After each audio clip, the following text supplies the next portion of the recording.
Hello, everyone out there in our TPN community. I'm excited to welcome you to another episode of TPN Talks with Leticia. We have a very special guest, Janicey Navarro Barajas, who is our lead Mentoring Inside Out youth mentor. So Janicey, welcome. Thank you so much for being here. Why don't you start out by just introducing yourself and telling us a little bit about you? Thank you, Leticia and Kylie, for giving me this opportunity to share a little bit about myself and what I do for TPN. So my name is Janicey Navarro Barajas. I am the lead youth mentor here at TPN. My pronouns are she and her. I am the mother to two beautiful humans and the favorite auntie to many. The work that I do for TPN is one that I'm very familiar with, as it's part of who I am at home. And yeah, I'm just grateful to be here with all of you. Thanks so much, Janicey, for that great intro. Why don't you tell us a little bit about your role here at TPN, some of the details, and maybe describe a typical day in the life of you. So a day-to-day as a youth mentor at TPN, it's never the same. The structure may be the same, but the day is always different. With every single youth, every visit may be different. I say this because in the morning we spend our time doing administrative tasks. We do our paperwork, our case notes, do meetings. But as soon as the school bell rings for dismissal, we are there to pick up a youth. And most of the time, every single time, they're hungry. So we go directly to get some food. We meet their need. And then we allow them to steer the direction of the visit. So that could be, it could be a heavy visit if there's like a tough conversation that they would like to have. So sometimes it's more serious than fun, or it can be a quick check-in about what's going on at home, what's going on at school, with the relationships.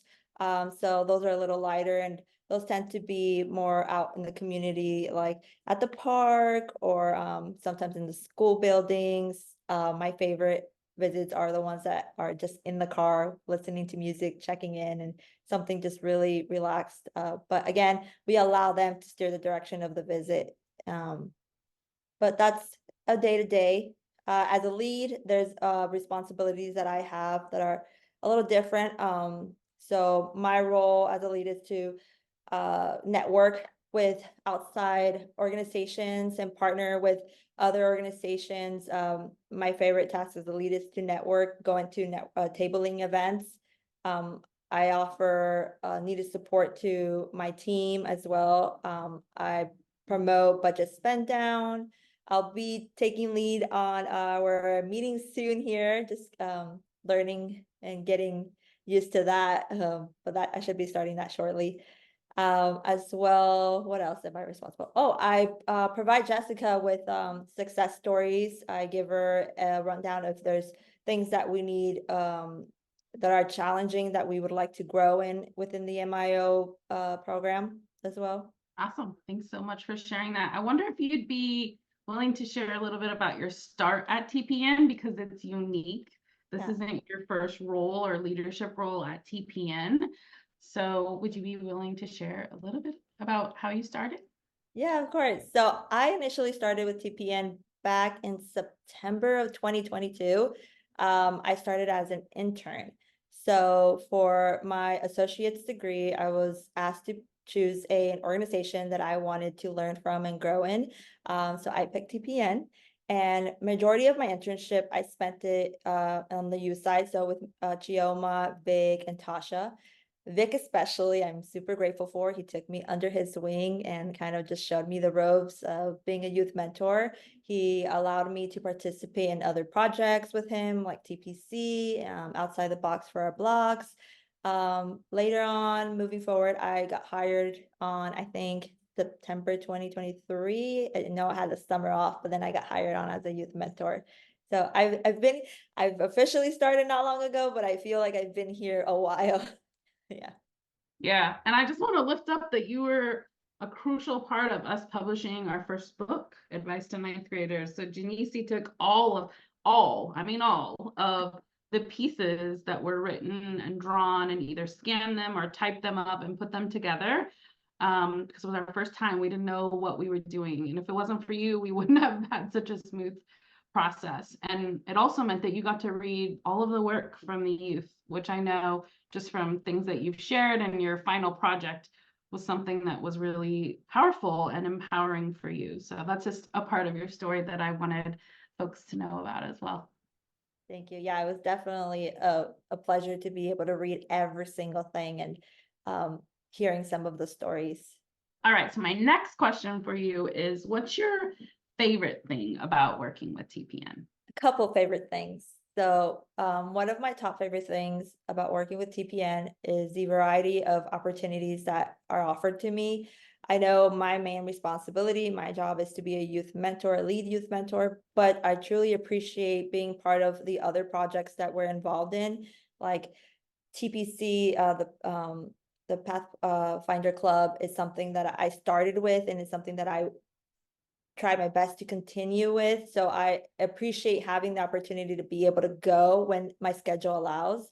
Outside the box for our blocks is one that I hold so dearly to me. It's really special to me, and to be able to still be a part of it now, I'm really grateful for it. I think just having that opportunity to be able to be part of those, and then whatever comes along as well, I really appreciate that. As well as Park Rose Art Club, one that we're currently collaborating with, is also one that I really enjoy.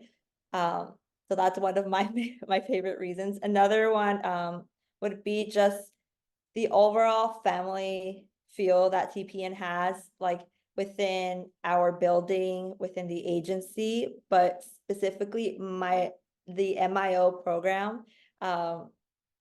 Currently it feels, I was told by a youth that it feels like we're just a family. It feels like those are my brothers and those are my sisters. And to hear that from them, it was just so amazing, because it does feel that way. And I'm hopeful that that they're feeling that way as well. So it doesn't feel like I have to like code switch in a way. I can just be myself and be there for them, and they enjoy just being with each other. And a lot of them are actually building connections with each other. They hang out outside of the program, even if they don't go to school together, which is something that I'm always glad to hear from them. When, hey, I got together with so and got to spend time with them. So I really enjoy that too.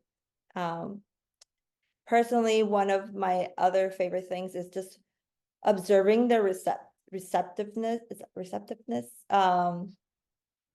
So when they come to me, they ask me for advice, I give them an idea, a new way of communicating, a new way of maintaining healthy relationships, and they apply that in their lives, and then they come back and share with me their experience.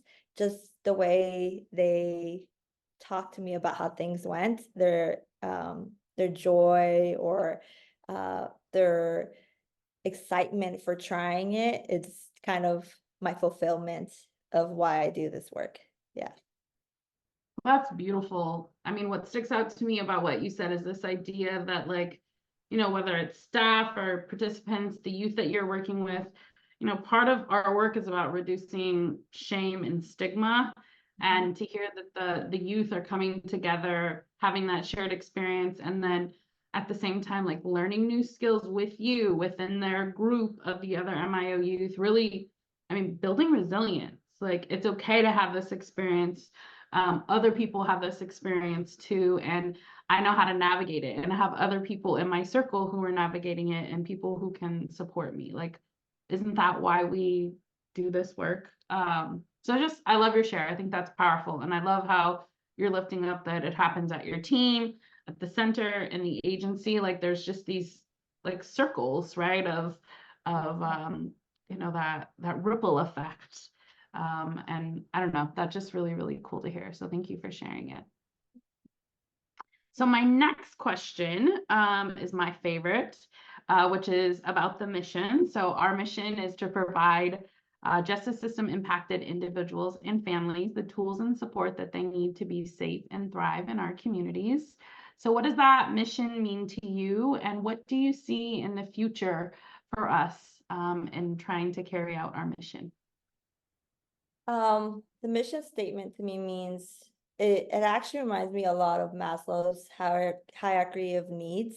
I think when doing this work, we have to look at basic needs, the bare minimum of what a human needs in order to succeed and to be safe and to thrive in their community. I, especially with youth, like I said, when we do our visits, we meet their need of feeding them before they can do anything else. Maybe allow them to release any stress that went about throughout their day. So within the MIO program, I really appreciate being able to meet their needs, anything they need, food, basic needs, whatever it is, and then allowing them to have that to be safe, to thrive, and then later on building their I'm missing the word here, their self-actualization and their self-esteem, the confidence they need to be able to really thrive and go for those things that they, dream of. Well, Janicey, I want to thank you for the time that you spent with me today, for being a guest on TPN Talks with Leticia, and just for the work that you do. So thank you. And thank you to everyone who joined us for another episode. We'll see you next time. Take care.